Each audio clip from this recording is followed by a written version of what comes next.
Good evening, everyone, and welcome to COS at Home. I am your host, Jonathan Viaud, and if that music isn't any indication, please allow me be the first to wish you a happy Independence Day. In fact, before we begin, did you know that today, July 2nd, is the actual date the Second Continental Congress voted on independence? On July 2nd, 1776, the resolution put forth by Richard Henry Lee of Virginia was adopted unanimously by that Congress. In fact, John Adams wrote to his wife, Abigail, he said, quote, "The second day of July, 1776 will be the most memorable epoch in the history of America." Unfortunately, John was a little off because as history would have it, America chose to celebrate the date the Declaration of Independence was adopted by Congress, which took place on July 4th, 1776. So what was the Lee resolution that Congress adopted on July 2nd? I'm glad you asked. It stated the following: resolved that these united colonies are, and of right ought to be, free and independent states, that they are absolved from all allegiance to the British Crown, and that all political connection between them and the state of Great Britain is and ought to be totally dissolved, that it is expedient forthwith to take the most effectual measures for forming foreign alliances, that a plan of confederation be prepared and transmitted to the respective colonies for their consideration and approbation. So there's just a little bit of American history trivia to start our show. And again, allow me to be the first to wish you and your families a happy Independence Day. Coming up tonight, we will be sharing a really cool video with you. Producer G has harnessed the power of AI to create this presentation where you will have the opportunity to hear directly from founding fathers about their views on Article 5. We are also going to be sharing information about an important program during our Action at Home segment. You're not going to want to miss that. And for the main event, during our interview segment, we are excited to welcome back to the program the founder of the Homeschool Legal Defense Association, the founder of Patrick Henry College, the former president of Alliance Defending Freedom. Yes, I'm talking about none other than COS co-founder and senior advisor, Michael Farris. But before we begin, for anyone that is new to the show and organization, I'd like to welcome you to Convention of States. We are a grassroots movement focused on the goal of utilizing Article 5 of the U.S. Constitution to call a convention for proposing amendments to the Constitution that would reduce the size and scope of the federal government, impose fiscal restraints on the federal government, and place term limits on all members of Congress and federal officials. In order to hold this convention, we need 34 states to pass our resolution. And to date, we have 19 states that have done this.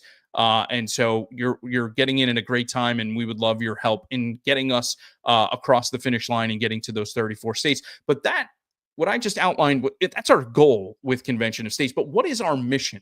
Well, here at Convention of States, we have a saying that we are more than a convention. That's because our mission statement is to build the largest engaged army of self-governing grassroots activists in American history, or the way I put it, to reestablish a culture of self-governance. Our founders built a system of governance that was dependent on an active and an educated citizenry. Sadly, we Americans have allowed the comfort and distractions of everyday life to prevent us from doing our duty.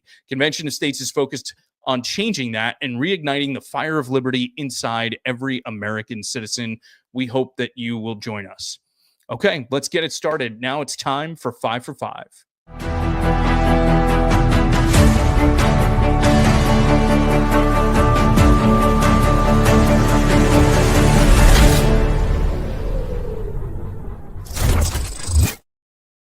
So as I mentioned at the top of the show, tonight's 5 for 5 video will be bringing the words of our founding fathers to life for us to hear about their thoughts on Article 5. So check this out.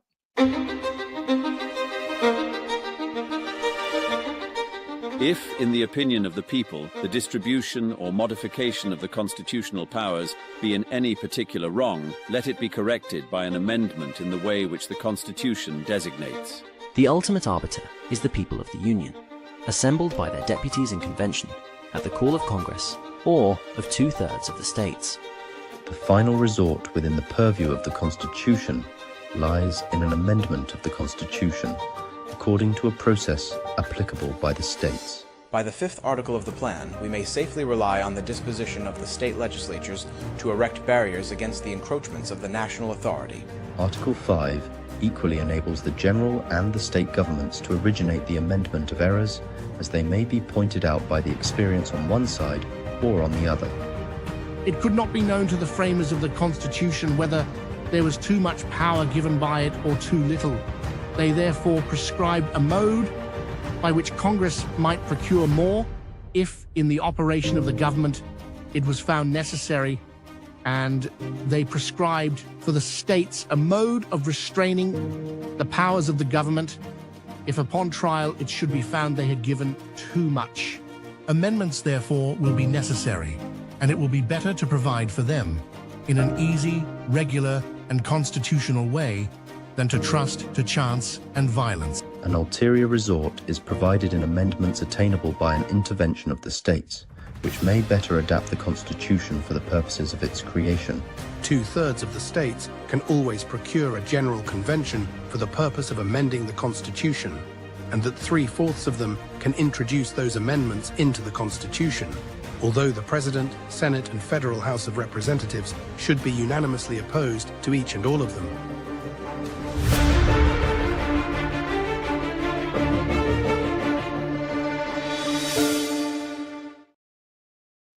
What an outstanding video, and thank you, Producer G, for putting that together. You know, obviously, if you take the time to go back and actually study what the founders have said, you heard it there, folks. They truly believe that Article 5 gave the citizens of our country the method by which we can go and fix any issues or prevent there from being a tyranny formed by our federal government. That was the solution that they put out there for us. And so we just need to be able to go and take it. But I love the way that AI can be harnessed for some good. Obviously, it can be very scary. But as you can see, there's some incredible things that can be done with it. That video was one of it. It also reminds me, I remember Mark talking about when Colonel George Mason rose up and spoke with the delegation there at the Constitutional Convention and talked about how, they had not put something in there for any recourse. And Mark has always joked, we don't have video of that. Well, maybe we can create that moment using AI. It's amazing some of the things that are being created there. So thank you, Producer G, for sharing that. Just an incredibly powerful video. Okay, now let's hear the latest news from COS across the country. And to do that, I'll turn it over to Jake Fay with COS Now. What do we want? When do we want it? Now! Last Saturday, the Great One, Mark Levin, used his opening monologue on life, liberty, and Levin to encourage viewers to learn more about Article 5 and join the Convention of States movement. The Constitution gives us the answer to so much about our government, particularly when it's tyrannical, it's out of control. The Constitution itself provides the means for restoring self-government, or in the case of massive spending and debt that can destroy a society, it can help us with that too. What am I talking about? Your Constitution, Article 5. Article 5. I want to continue to support this Convention of States movement. It is a massive movement.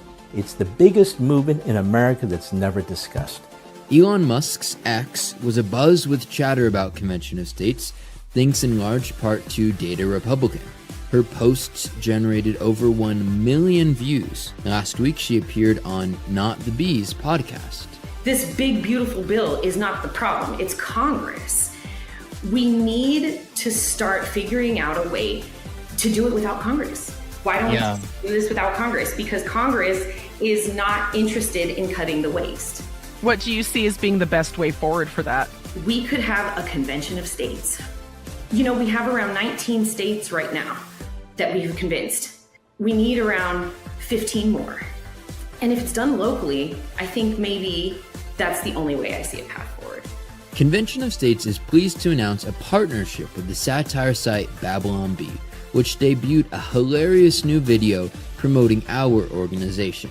High taxes, big government. This is not what the Founding Fathers had in mind, but they'd seen this movie before, and that's why they gave us a solution as big as the problem. It's called an Article 5 Convention to propose constitutional amendments, the Constitution's ultimate audit clause. The best thing about it, the swamp monsters can't stop it.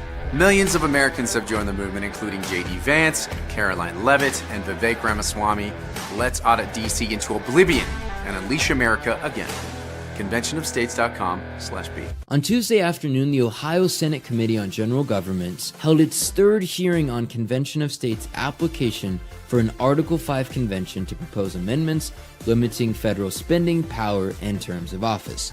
COS co-founder Michael Farris was there to provide expert testimony. This is a state process. The reason the states were given this power is so that the federal government could not unilaterally block amendments that release federal power. The context is absolutely clear. Congress will not be able to control the process. States control the process, and it will be a safe process. And you can fearmonger about everything you want, but I would rather fearmonger about $39 trillion worth of debt than the nonsense of a runaway convention. While no vote was taken, the Ohio team is flexing its grassroots muscle to pressure the committee to take action on our resolution. COS is pleased to announce the official endorsement of Craig Haggard, an Indiana state representative and board member of the National Rifle Association. Meanwhile, COS President Mark Meckler appeared on the Steve Gruber Show to share his take on current events. Is there a role for federal government and state government to play on the same field? No, I don't think so. And by the way, the framers of the Constitution didn't believe so. We know of the famous debate between Hamilton and Jefferson about big government versus small government. But a place where they both agreed, which was that if a state can do it, then the federal government can't, and vice versa. This is strictly the province of the states. And if states want to enter into mutual support agreements, which they do all the time, if they want to say, hey, we'll help you in an emergency if you help us in an emergency, that's the way that you get broader assistance. Mark was also a featured speaker at this year's Freedom Fest, featuring a wide range of liberty-loving Americans, many of whom had never heard about Convention of States before. Here's a clip from Mark Meckler's powerful speech. So Colonel George Mason told us, look, here's what we're going to do. We're going to give you the power to do that. And he proposed Article 5, the second clause. He said, we're going to give the power to the people acting through the states to rise up. When 2/3 of the states agree that we need to gather in convention, then we can gather in convention and we can propose amendments that take power away from the federal government. Now is the time to restrain the federal government from acting beyond its bounds. The states can and must do it, and you can be a vital part of that. Let's get to work. So, what was your favorite news item from this week?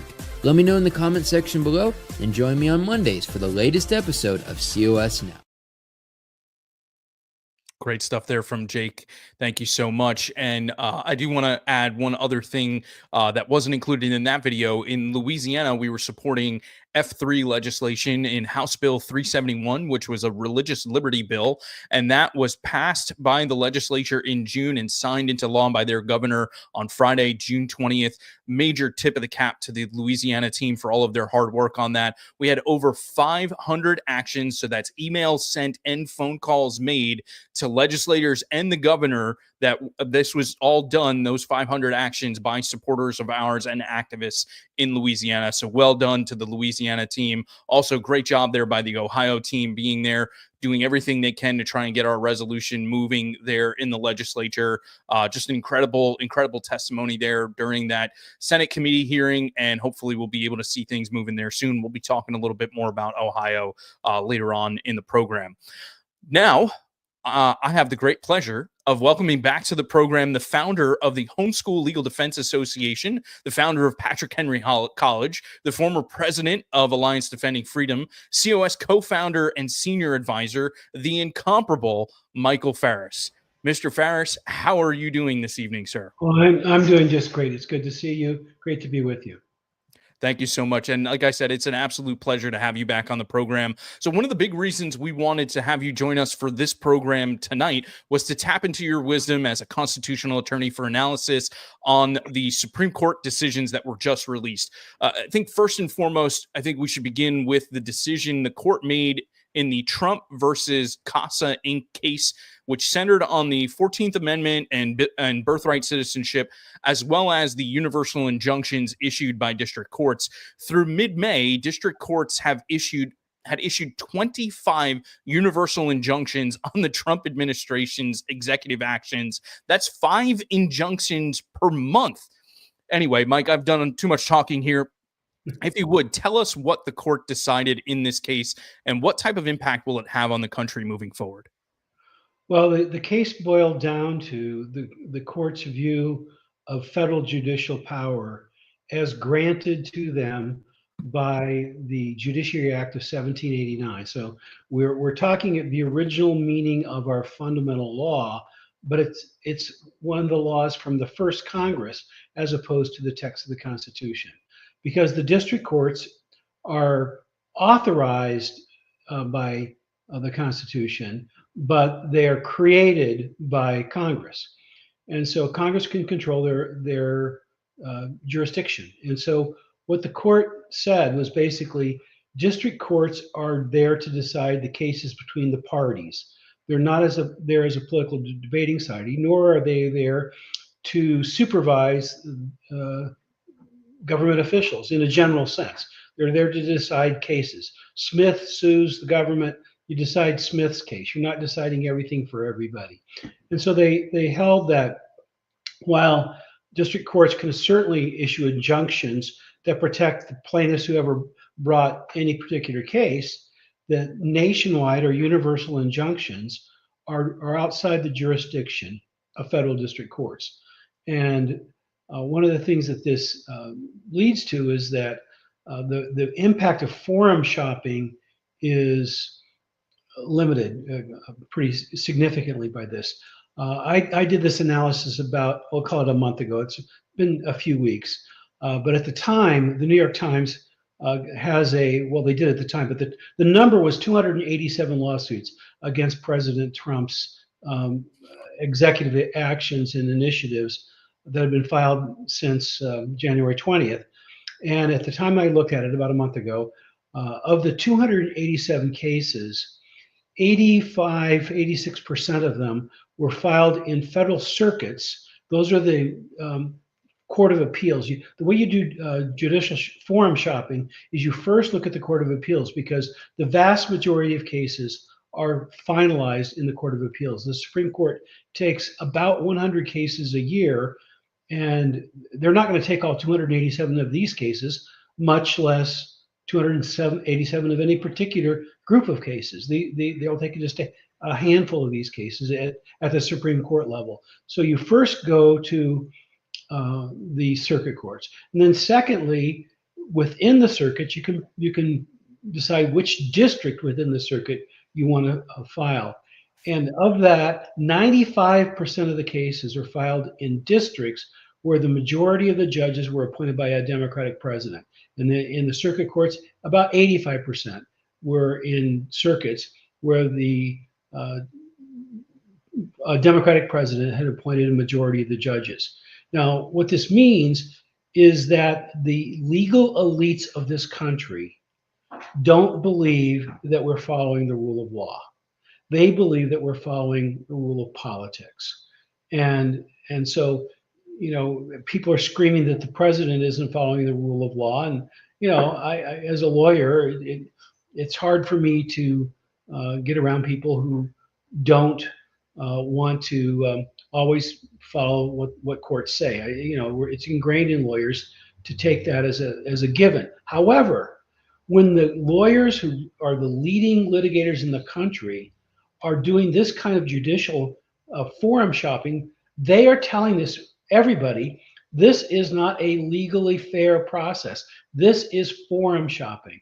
We don't think that we could get our decision from a fair-minded judge. So what this means is the places where the Democrat judges live in large clusters will no longer be the only place cases are decided. That's a big deal. That will change, and there will be more cases filed in more forums, and there'll be different outcomes. And then what the Supreme Court does, one of its principal jurisdictions, is to settle what's called split between the circuits. And so if the Fourth Circuit, which is one of the most left-leaning circuits in the country right now, and the Fifth Circuit, and the Ninth Circuit, which has historically been one of the most left-leaning, they're not the only ones that are going to get cases anymore. There'll be some of these cases in the Fifth Circuit, which is a very conservative circuit, or the Eighth Circuit, another very conservative circuit. And so we're going to see more of a fair-minded, even-handed approach to this, and I think you'll see better outcomes overall.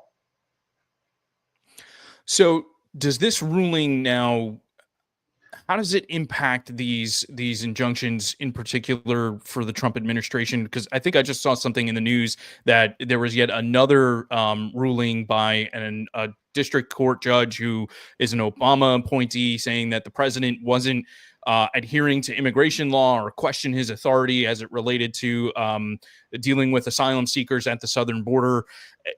Are these going to now stop based on what the Supreme Court put out, or is the Trump administration going to have to continue to fight these off and work around or perhaps even ignore? I think there are some that are calling for them to ignore these injunctions and continue, at least as it relates to immigration. Well, the proper process has changed in this way. That judge can issue his injunction if he wants to. The proper and traditional thing for the president to do is to immediately appeal that to the court that's above this particular judge. And so if this judge is in Texas, for example, where the borders are, appeals to the Fifth Circuit, which is one of the most conservative circuits in the country. And then the circuit can decide whether or not to put that decision on hold while the case works its way through the courts. What this means is that one judge is decided the case just for his district. And so in Texas, there's the Eastern District, Western District, Northern District, and Southern District. So there's 4 districts in Texas, and there's 4 or 5 in California. There's 2 in most states, 1 in a few less populated states.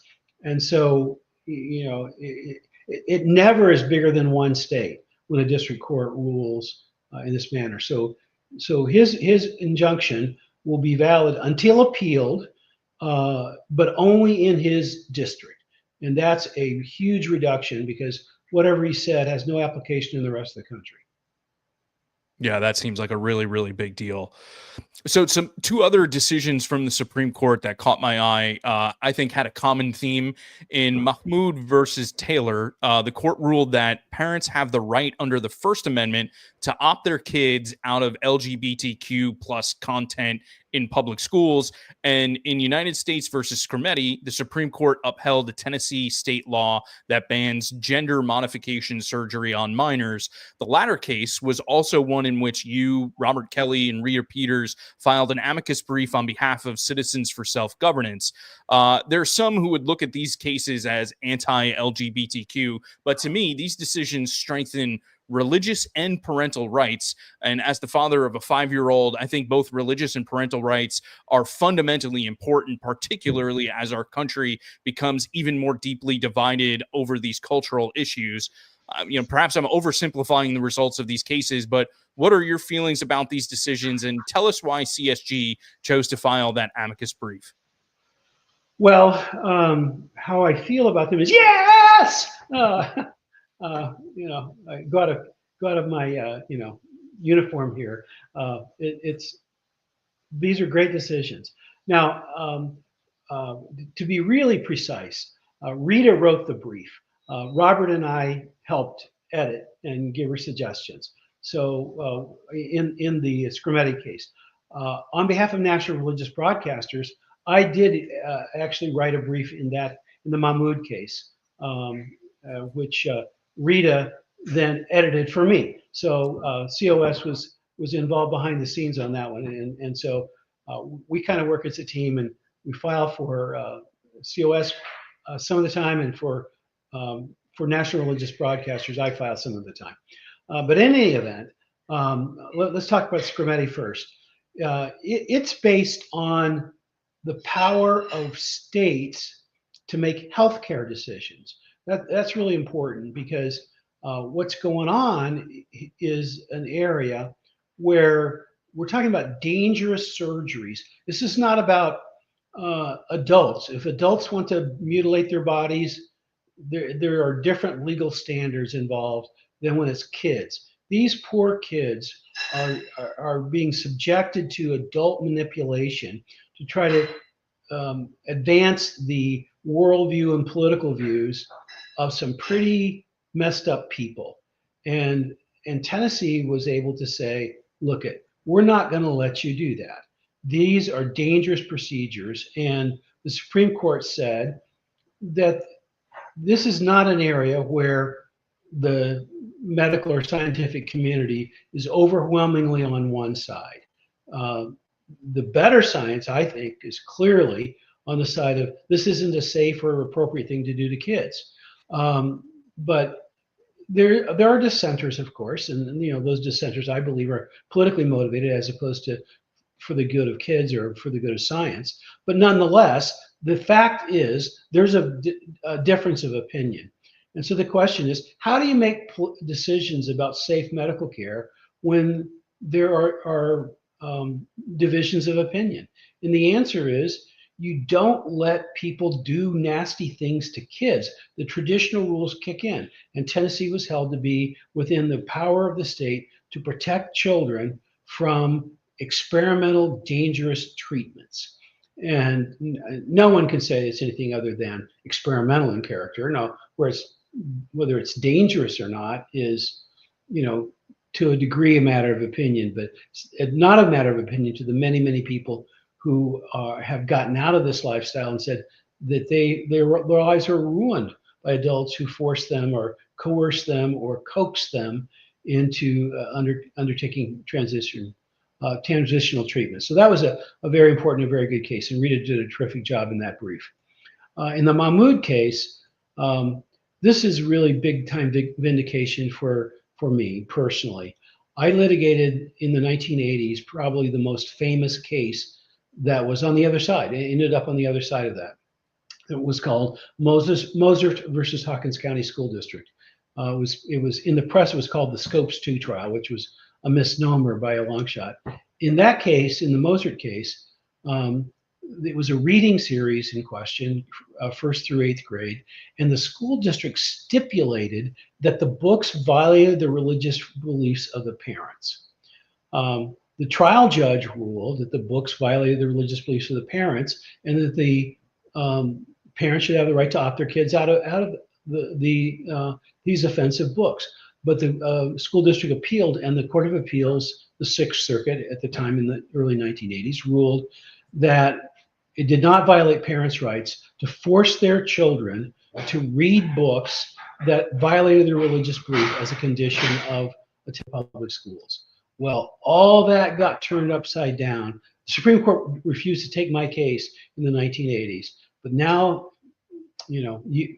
40 years later, they took the case that reaches the very decision that I was trying for back in the mid 80s to protect kids. Now, the truth is, the situation has gotten so egregious, so out of hand, what the school districts are doing, that the facts in the current Maryland case are far more egregious than the facts in the case that I was litigating. These are first kindergarten through fifth grade students, and the books were clearly grooming children into believing, and the school district made that clear because they had published manuals how the teachers were to implement them. And the manual said, for example, the teachers should disrupt the beliefs of the children if those children had traditional beliefs that LGBTQ was morally wrong or inappropriate or not for them or whatever.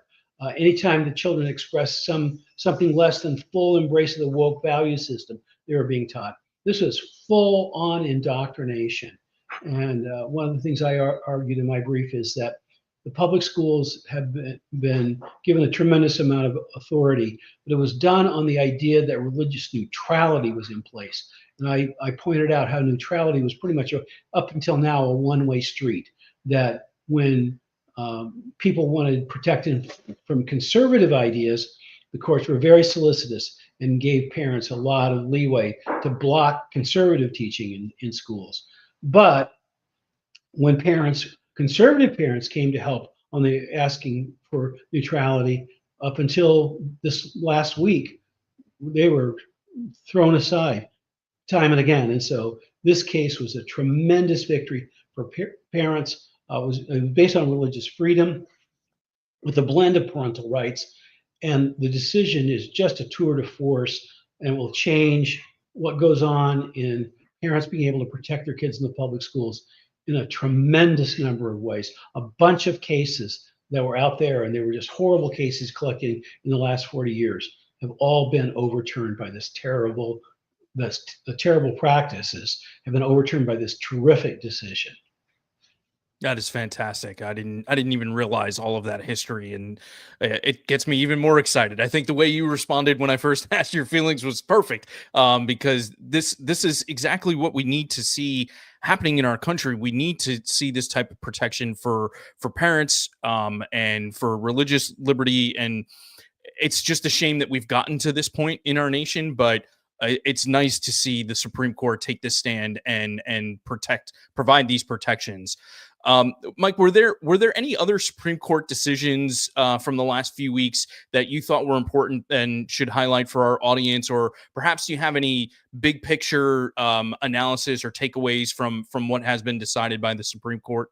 Well, one other one comes to mind real quickly is the Supreme Court allowed states, this is a South Carolina case, to ban funding for Planned Parenthood if they chose to. It was within the state's prerogative, that it violated no one's constitutional right. The basic rule is nobody has the right to a subsidy, and Planned Parenthood can be banned if the state, in its own decision about how it uses the taxpayer money of its state, they have the authority to make such discretionary decision. And we're warned that if the Supreme Court decided against the Planned Parenthood in this case, over 200 Planned Parenthood clinics would be jeopardized in this country. And I don't think I'll do it again, but just go back and replay the tape where I went woo woo woo and waved my arms. That's how I feel about that as well. So their threat is not a threat to me. It's a reason for celebration. Amen. And between that and what is in the one big beautiful bill that Congress is describing right now, I think there's going to be some pain that's coming to Planned Parenthood, and I think it's well deserved. And folks, if you want to learn more about the history, Planned Parenthood is pure eugenics. I encourage you, check out the 1916 Project by Seth Gruber. You'll learn a lot more about that. And this was a huge victory there. It would be a huge victory if it's included in the one big beautiful bill, as I believe it currently stands. It will be. Now, Mike, for Convention of State Supporters and Activists, there's another court case that has our attention as we await progress, and that is the challenge to a law in Kansas that requires 2/3 of the House and Senate to vote in favor of an Article 5 application before the state would transmit that call to Congress. We believe that is unconstitutional. Even though 2 years ago, the Kansas legislature passed our COS resolution in the House and Senate, because it did not have those 2/3 majorities in either chamber, Kansas did not notify Congress of their call. Do you have any updates on this case to share with our audience? Unfortunately not. It's been pending in front of the federal district judge for several months now, and there's no ability to control when judges release opinions. It's briefed, it's ready to go, it's ready to be decided, and it's a pretty straightforward question. I mean, the prior Kansas Attorney General issued an opinion that he believed that the Kansas Constitution was unconstitutional as it applies to federal constitutional amendments. I mean, the question is really simple. Which Constitution controls the process of amending the federal Constitution? And the answer is the federal Constitution controls the process of amending the federal Constitution. The Kansas Constitution controls the process of amending the Kansas Constitution. That's it. There are 6 Supreme Court decisions that say the federal government, that state constitutions cannot be applied to the process of amending the federal Constitution. Most of those cases were trying to use the initiative referendum system that many states have in their state constitution as a run around the state legislature. And the Supreme Court has correctly said you can't use the initiative and referendum process because those are features of the state constitution. The federal Constitution says the state legislature, only the state legislature, gets to control that state's participation in the amendment process. And that's an important thing to note, is that this means that state legislatures are acting not on the authority of anything other than Article 5 of the U.S. Constitution, which is one of the reasons why the argument that Congress can control what the state legislatures do is a fallacy, because this isn't a federal power. This is a constitutional power. If it was only a federal power, if the power given to states came from federal law passed by Congress, then the argument would have some validity. But it doesn't come from that. It comes directly from the Constitution to the states, and the Supreme Court has said so on all 6 of those prior occasions.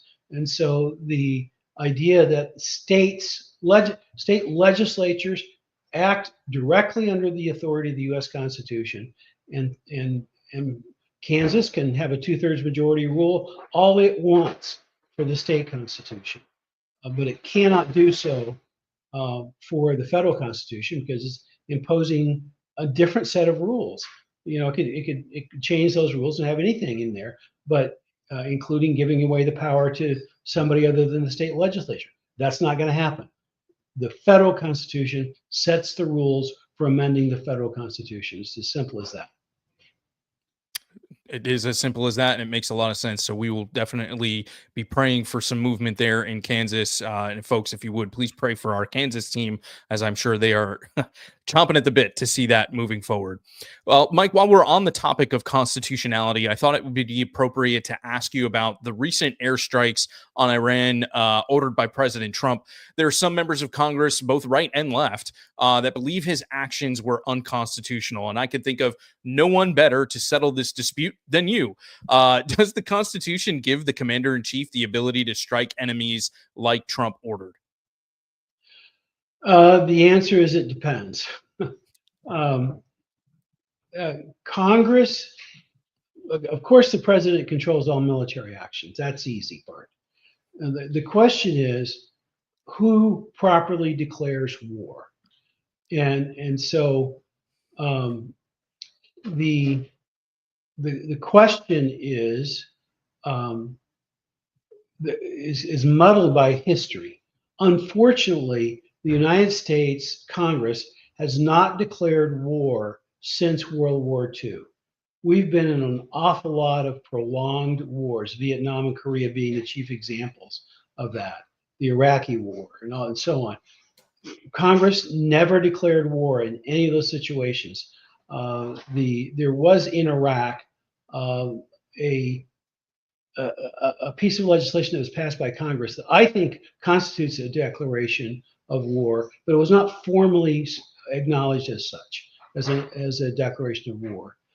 So, but on the other hand, and I haven't heard very many people discussing this, it's a question of when you are declaring war. When Japan bombed Pearl Harbor, what Roosevelt said was a state of war exists between the United States and Japan, because Japan declared war on us. The president didn't need Congress to declare war to be able to fight Japan. He had the duty to fight Japan the moment the first shot was fired. And so it was nice that Congress went ahead and declared war, but I don't think it was necessary when somebody else declares war on you. Well, the question is, has Iran declared war on the United States? And if you read what they've said, I mean, start with the seizure of the hostages back in Jimmy Carter's era. The same people are in charge. They have repeatedly said that they're in a state of war against the United States. And so I think that under those circumstances, and especially given the unfortunate history of never declaring war, then President Trump is clearly within existing precedent. Now, whether or not, I always believe it would be better for Congress to declare war if we're going to do things like this. That's my preference. But I think there's a plausible argument that can be made that Iran had already declared war against us. And if it's prolonged and kind of slow moving, that doesn't change the fact that they've declared war, because they regularly denounce us as the great Satan. They say their motive is to destroy us, and they've taken hostile action against us, and they've never repented of that hostile action. I think they're still at war with. Seizing our hostages was clearly an act of war under international law. So I think it's a complicated situation. If a president dropped bombs on someone who had never done anything to us before, that would be an act of war. And I think then it would be clearly required by the Constitution to get authorization from Congress. Excellent summation. Thank you so much for that. Shifting gears, Convention of States is closing in on its 12th anniversary. There's a sense among our supporters that we are starved for wins, primarily because we have not passed a resolution in a state since 2022, the aforementioned situation in Kansas notwithstanding. However, it's my contention that there actually have been a great deal of successes achieved by the state teams over these last 3 years. Many state teams have helped to pass F3 legislation, like I mentioned earlier, after the COS now. Texas successfully removed their expiration date in May, and Indiana became the first state to pass our Model 34 ready legislation earlier this year. With that said, what encourages you the most about COS as we close in on our 12th birthday? Well, what encourages me the most is the tenacity and stick-to-itiveness of the grassroots, because politics always awards ultimate victory to the majority of those who show up and play. And so we're showing up and playing day after day, year after year. It took about 25 years in round numbers, maybe about 26 and a half, if I was going to be real precise, from the day that I started Homeschool Legal Defense Association, where no state would acknowledge that their law permitted homeschooling, even though as a statutory matter, there were 6 or 7 states that homeschooling was clearly pretty open. But, and if you read the Constitution correctly, all 50 states protected the right of parents to choose that option for their kids. But it's a matter of getting it recognized. But it took about 25, 26 years for every state to recognize the right of homeschooling parents. And we went through peaks and valleys and ups and downs, and not too many downs, but plateaus, I should say. And in that period, and there were times where nothing really changed for a year or 2 or 3. So that's not unusual. It was a big thing to change the law nationwide on something that fundamental. And this is an even bigger thing, because we're talking about changing the fundamental law of the United States to return to basically original values, the chief of which is the federal government is a government of limited power, not a government of broad, general, unlimited power. That's the essence of what we're about. And that's a huge thing. And so, so the tenacity of the grassroots encourages me more than anything. I get to go testify in state legislatures several times a year, and our grassroots always turns out, and they're just great. They're wonderful people, and they've studied, they know their stuff, they've been diligent, they love the Constitution, they love its principles of limited government, of, I mean, the reason we have all these limited government rules of federalism, checks and balances, and so on, is because the founders had a Christian worldview, and that Christian worldview is you don't give sinners too much power. No one group of sinners have very much power, and they realize the corollary principle is everybody's a sinner. So we don't want anybody. There's no such thing as a perfectible state. There's no such thing as the utopia coming. It's sinners making decision for sinners, and the best way to control sinners is to make sure that nobody has too much power. And that's what Article 5 is all about, is making sure the federal government does not have too much power, because the sinners in Washington, D.C. have become very practiced at the abuse of their authority. And they now think they're entitled. I mean, they're kind of like Planned Parenthood. They think they're entitled to all this largesse that they've created for themselves. It's time to tell them they have no such right. They need to get back within the boundaries that the founders intended for them. That is so well said. And, I'm not sure I've ever heard anyone mention it quite like that, where, these are sinners, right? And we don't want sinners to have all of this concentrated power. That's incredibly well said. So last question for me, and then we've got a couple of questions from the audience. Another challenge many of our grassroots activists face, and I agree with you, our grassroots, second to none. The amazing work that they do out in the field is just inspiring. But one of the things that they're facing out in the field is a malaise that seems to have set in amongst some liberty-loving Americans. There's a feeling that President Trump is back in charge, so all is well, no need for an Article 5 convention. How do you respond to that line of thinking? Well, President Trump clearly has done some remarkable things, some really good things. But there are very few of them that are capable of being done in a method with a methodology that will last. Executive orders are not durable. They last as long as the president's there. And the moment another president is there, if he doesn't like those executive orders, they're gone. And there's the one thing that's very clear about presidential power: every president has the power to get rid of any executive order that a prior president made. And so that's not really debatable. And so, great goals, and he's using the tools that are the best available to him. But we have a better tool that's more permanent. And we have several supporters for convention of states within the Trump administration. And we are hopeful that the president may take a look at this in the days ahead and may come out leading the charge on this. And that would be a wonderful thing, because no president has ever tried to make permanent reductions in the power of Washington, D.C. through this process. But we're hopeful that President Trump will rise to the occasion. He seems to like doing stuff that nobody's ever done before.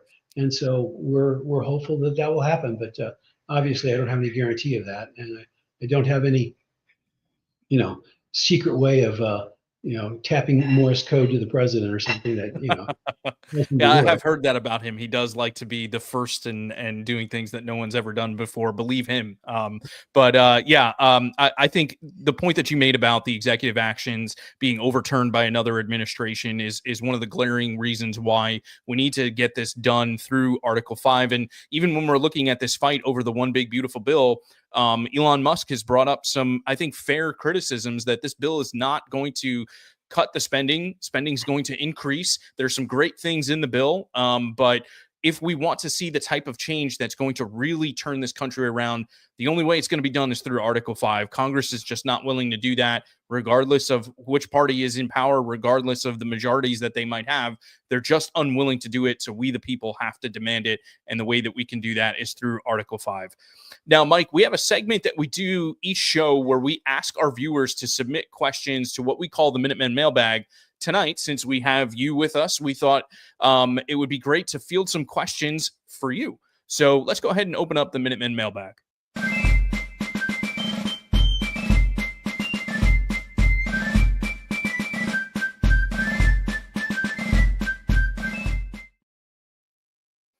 All right, sir. Kiko Palmero wrote in and said, can a member of SCOTUS be impeached? If so, where do we start? The answer is yes. Supreme Court members and any federal judge can be impeached. And you start in the House of Representatives. If a majority of the House of Representatives votes to impeach a federal judge, that means they're charged with high crimes and misdemeanors. Then they have a trial in the U.S. Senate, and the trial then decides whether they're guilty or not. I mean, the House impeaching them is only charging them with a crime. Or a high crime or misdemeanor, and the Senate decides it, and it has to be on a 2/3 majority vote. It's comparatively easy to charge somebody with a crime. It's really difficult to convict somebody of a high crime or misdemeanor, especially if it's on something other than like a judge was stealing, or if it's that kind of thing, kind of a normal traditional criminal charge. That's very doable, but otherwise it's extremely difficult. Extremely difficult. I totally agree with you. One other question that we had for you, Mike, was from Mark716 on X. That was his X handle. What is the constitutional basis for including persons with non-permanent resident status in the census for the purpose of determining a state's congressional and electoral vote apportionment. Specifically, do you believe that a state may have unconstitutionally sought to increase its share of such representation through sanctuary city or state policies? And I think this is a very timely question because I saw yesterday President Trump was here in Florida with Governor Ron DeSantis at the opening of Alligator Alcatraz. And this topic actually did come up, and President Trump seemed to suggest that he was going to try and have the census redone ahead of 3030, perhaps even ahead of the 2030, ahead of the midterm elections next year, 2026. So what do you think about that question? And is that something that can be done? Can we redo the census? But first, do you think this kind of thing is happening in these states? Do you believe that they are unconstitutionally seeking to increase their share by counting illegal immigrants? Well, it's always difficult to judge motives in politics, but if you look at the arc of this issue over time, there is no doubt that the Democratic Party thinks that ultimately there are more votes in this for them if they do this than if not. They don't do anything other than what gives them more votes. So they're not principled about much. They are principled about some really radical things. They're socialism and abortion and LGBT stuff. They're principled about that, but about bread and butter issues, they're not principled at all. They just what gives them votes. And so the short answer is the Constitution doesn't answer the question. This is something that's left to Congress of how the census is conducted, and the rule should be that the census for voting purposes, for the purposes of deciding what the allocation of the 435 members of the House are, should be done only on citizenship, because they're only one. It's a voting related rule. And so, if the census wants to count everyone, get a number of everybody who's here, okay, that's fine. And you can include non-citizens in the data gathering, but that's not the question. The question is, which number do you use in handing out seats in Congress? And the answer is citizens. Only citizens should be counted, because only citizens can vote constitutionally. It's a violation of the principle of self-government to have anyone other than a citizen exercising self-government, because all citizens are entitled to vote in a republic. That's the whole idea. What a republic is where the citizens choose who the legislators are who make the laws. That's the deal. That's the whole deal. And so it seems self-evident that that's the way it should be done. And so, it's not a hard question of what should be done. The question is, what's the best way to get there? Very well said, sir. And I want to just thank you so much for taking the time to be with us here. You're very generous with your time. We appreciate all of your support, all of the hard work that you put in for Convention of States, just for our country in general. And I just want to be the first to wish you and your family a happy and blessed Independence Day. Thank you so much. I hope everybody celebrates with vigor, because July 4th is the day we became one nation. July 2nd, we actually declared independence, which basically said, we're out of here, dudes. But on July 4th, we explained the reason, and we declared ourselves to be a nation based on a cluster of principles. We are endowed by our Creator we're endowed by the Creator with unalienable rights, and the purpose of government is the protection of these God-given rights through self-government. It's the biggest deal that we can possibly be celebrating, and the 249th year is a big deal, but 250 be a little more. Amen. Amen. Thank you so much, sir. Really appreciate your time this evening. All right. God bless. God bless. Oh man, it is such a treat to have Mike Farris on and get his intellect on, go through his intellect on so many important issues. It's just a privilege to always have him, and we're honored to have him fighting in our corner. And for me personally, it's just a great opportunity to speak with him because for me, I wouldn't be involved with Convention of States were it not for Mike Farris. I attended a debate between him and Andy Schlafly of Eagle Forum in New Jersey back in 2014. And let's just say Mike did an exceptional job of stating the case for Convention of States, and it inspired me to get involved. I'd encourage you to go back and check out that debate. It's still up on our YouTube channel. But thank you so much, Mike, for being with us tonight. Okay, let's go ahead and move on to action at home.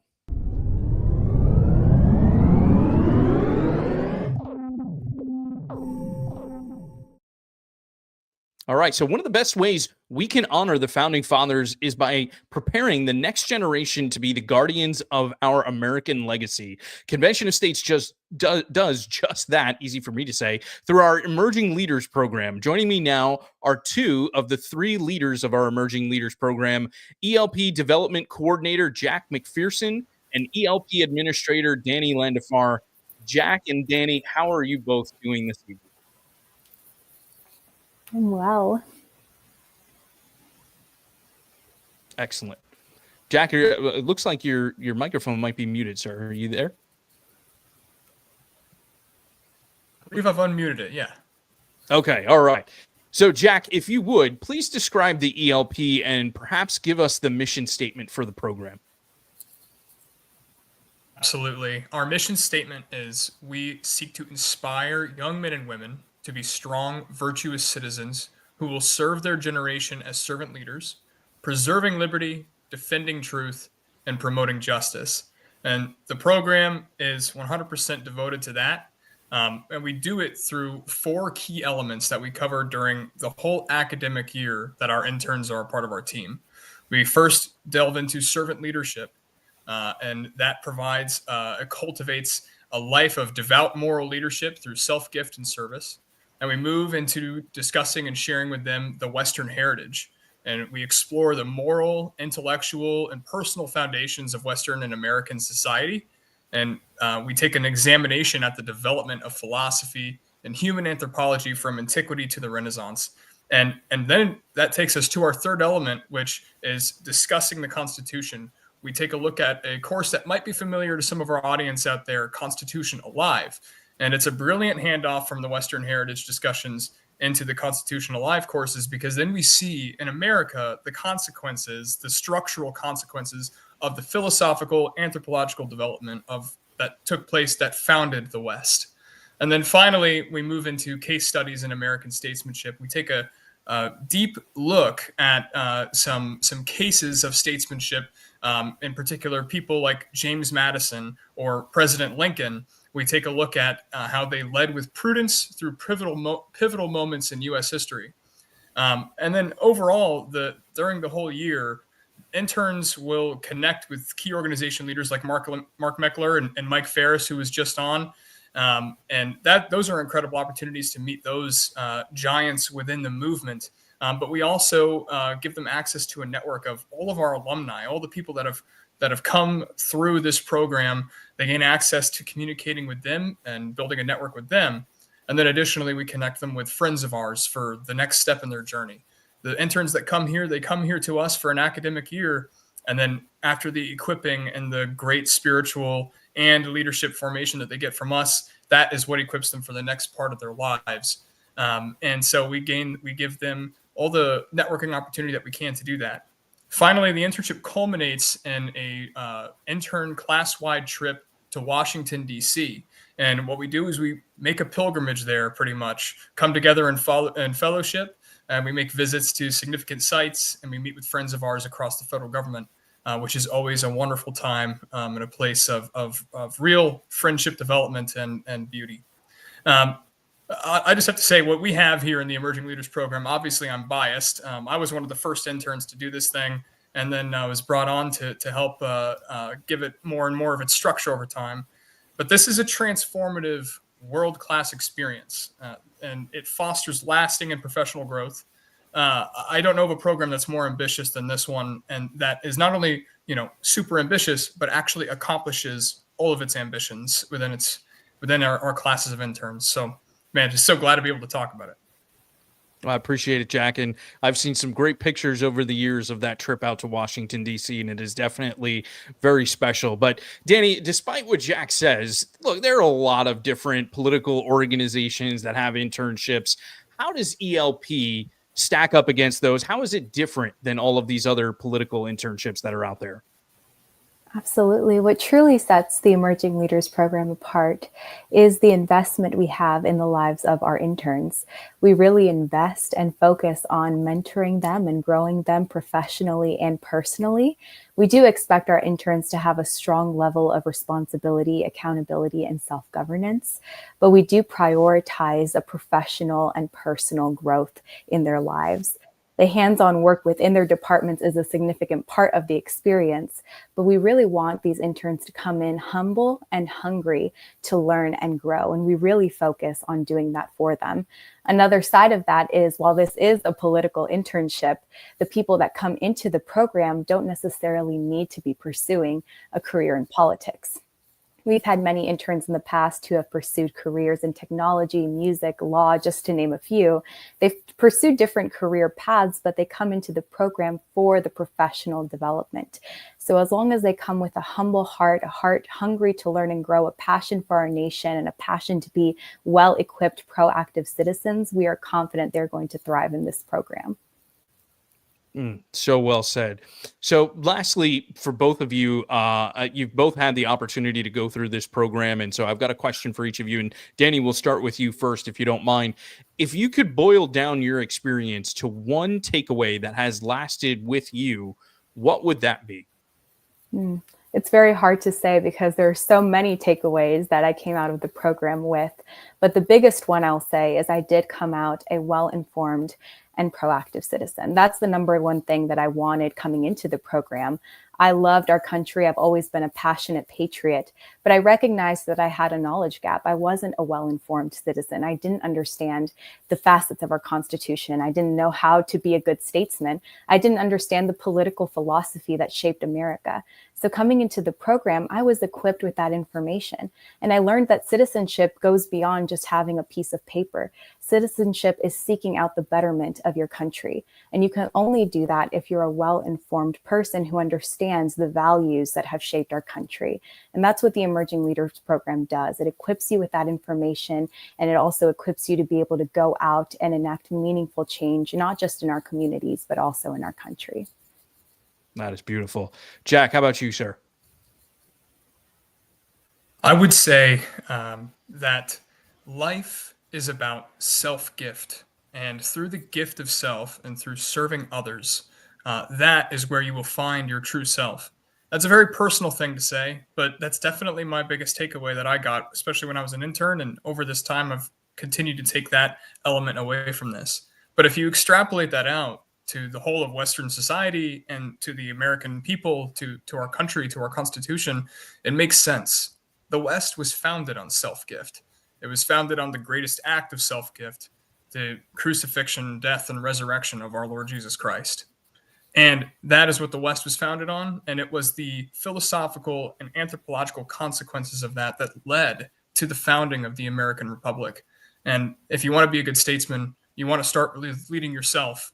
You want to make an act of self-gift of yourself. Folks, if these two haven't done a good enough job to sell you on this, I'm not sure we could do any better, because they are the embodiment of exactly what the Emerging Leaders Program is all about. Two incredibly impressive young people. I've had the opportunity to work with them behind the scenes. Obviously, I've had to work. I had the opportunity and privilege and honor of working with many other interns that have come through the ELP over the years. And this is definitely a highly sought after internship, and I could not more highly recommend it. And so if you want to learn more about it and you have some young people, Producer G's got it on the screen there. Go to conventionofstates.com/intern.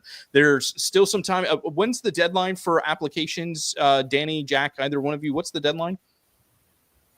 I believe it is August 4th, but Jack can correct me if I'm wrong with that. I believe it's either August 4th or 5th. I think you're right. August 4th. Okay, so August 4th, that's the deadline. I think that's a Monday. So make sure that you have those young people get their applications in, and then things will get started, I believe, in September, and it runs through, I think, May. So again, really just an incredible program. Highly recommend it. Conventionofstates.com/intern. Danny, Jack, thank you both so much for being here to share this with our audience tonight. God bless both of you, all the amazing work that you have done for our movement. I'm just extremely grateful for it. And I want to wish you and your families a happy and blessed Independence Day. Thank you. Thank you, Jonathan. Same to you. Likewise. Thank you so much. Just incredible young people that come through that program. Okay, folks, let's go ahead and move on now to COS Voices.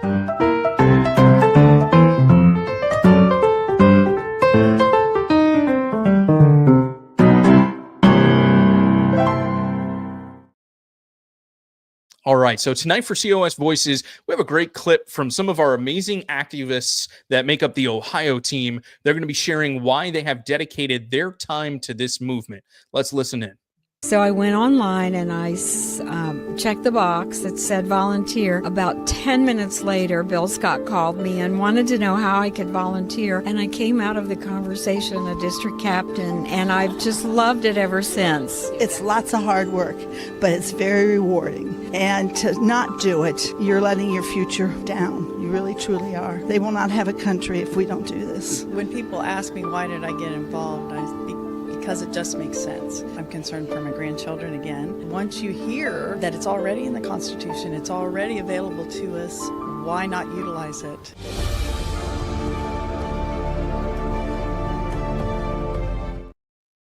Just some heartfelt reasoning there from those ladies there in Ohio. And as we mentioned earlier, they had a committee hearing in the Senate. They've also seen a committee hearing happen in the House.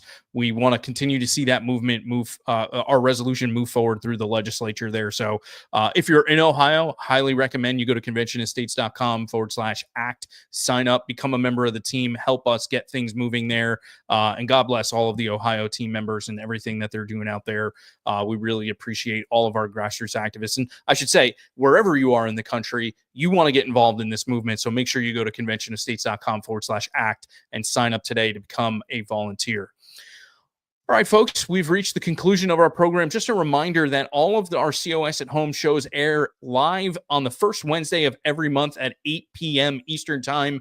The next show will be on Wednesday, August 6th at 8 p.m. Eastern, and my guest will be NRA board member and current Indiana State House Representative, not to mention the newest COS endorser, Representative Craig Haggard. Really looking forward to that conversation with Representative Haggard, who is a strong supporter of Convention of States, just came on as a new endorser, and would also love to hear about the NRA and everything that they've done regarding the Second Amendment. Not a topic that we get a chance to delve into too much on COS at Home, so I'll really be looking forward to that. And that's one of the complaints that a lot of people put out there. They say, if we have a convention, it's going to run away and we're going to do away with the Second Amendment. Well, we'll be seeing exactly what Representative Haggard has to say about that. So I hope you'll join us Wednesday, August 6th at 8 o'clock Eastern Time. Ladies and gentlemen, as always, this has been just a lot of fun. I've just loved being with you every month to talk about Convention of States. I hope you've enjoyed the show. I know we've gone a little long, but I think that it was really worth the time to listen to Mike Farris, to listen to Danny and Jack about the ELP program and so much more.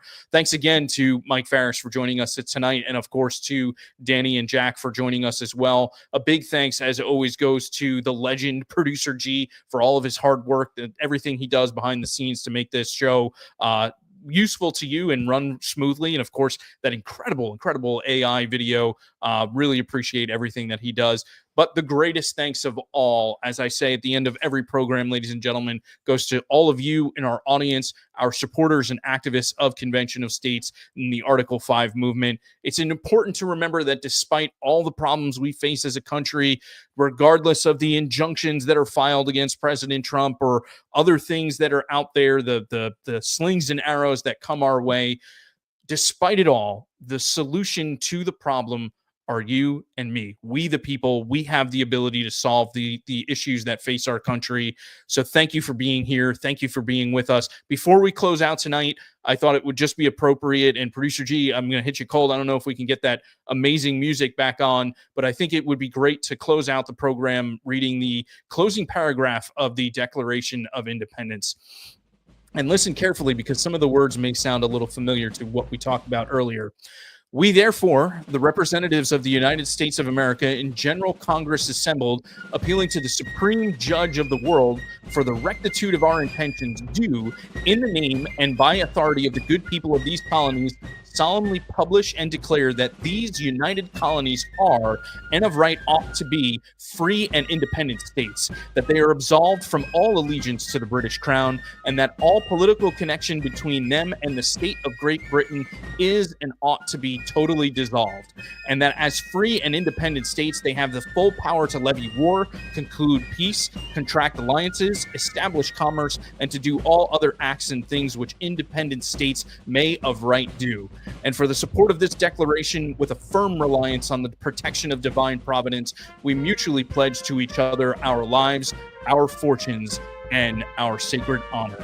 Happy Independence Day, everyone. God bless you. Thank you for being with us tonight, and thank you for all of your support of the Convention of States Article 5 movement. We'll see you next month.